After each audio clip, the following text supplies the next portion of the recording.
হযরত আলী রাদিয়াল্লাহু তাআলা আনহুর কাছে একজন ব্যক্তি এসেছে। তখন লোকটা বলল, হুজুর, আমার নামাজে মন বসে না। নামাজে দাঁড়ালে আমার দুনিয়াবি নানা চিন্তা আসে। হুজুর, আমার এই নামাজ কি আল্লাহ তাআলা কবুল করবেন? তখন হযরত আলী রাদিয়াল্লাহু তাআলা আনহা বলেছেন, না, তোমার নামাজ কবুল হবে না। তখন লোকটা মনে অনেক কষ্ট নিয়ে চলে যাচ্ছেন। এমন সময় রাসূল সাল্লাল্লাহু আলাইহি ওয়াসাল্লাম এসে হযরত আলী রাদিয়াল্লাহু তাআলা আনহুকে জিজ্ঞাসা করলেন, ইয়া আলী, আপনার কাছে লোকটা কেন এসেছিল?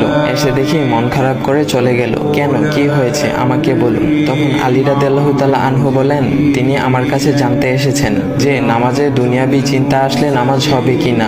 আমি বলেছি, না, তোমার নামাজ কবুল হবে না। রাসূল সাল্লাল্লাহু আলাইহি ওয়াসাল্লাম তখন বলেন, ইয়া আলী, আপনাকে আমি একটা চাদর উপহার দিতে চাই, তবে একটা শর্ত আছে। আলী রাদিয়াল্লাহু তাআলা আনহু খুশি হয়ে বলেন, ইয়া রাসূলুল্লাহ, কি শর্ত তা বলুন, আমি আপনার সকল শর্ত মেনে নিব।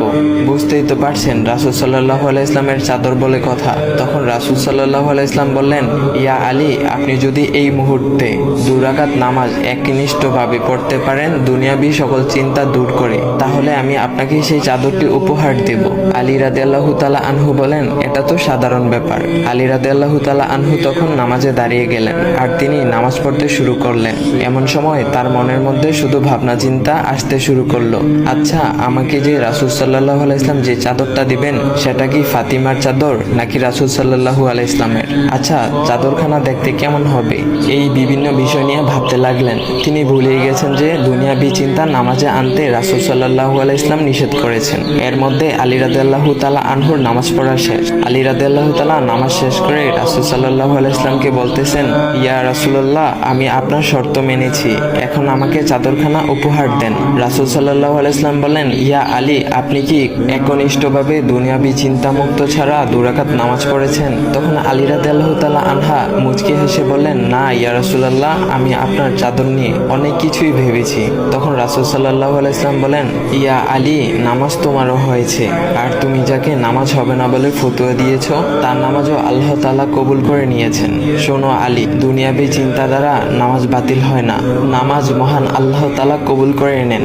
সকল ফরজ নিয়ম কানুন মেনে নামাজ পড়লে নামাজ হবে ইনশাল্লাহ। তবে আমাদের সকলের উচিত নামাজ আদায় করার সময় একমাত্র আল্লাহকে স্মরণ করে নামাজ আদায় করা। নামাজে দাঁড়ালে দুনিয়াবি চিন্তা মাথায় আসে, এটা শয়তানের একটা ফাঁদ।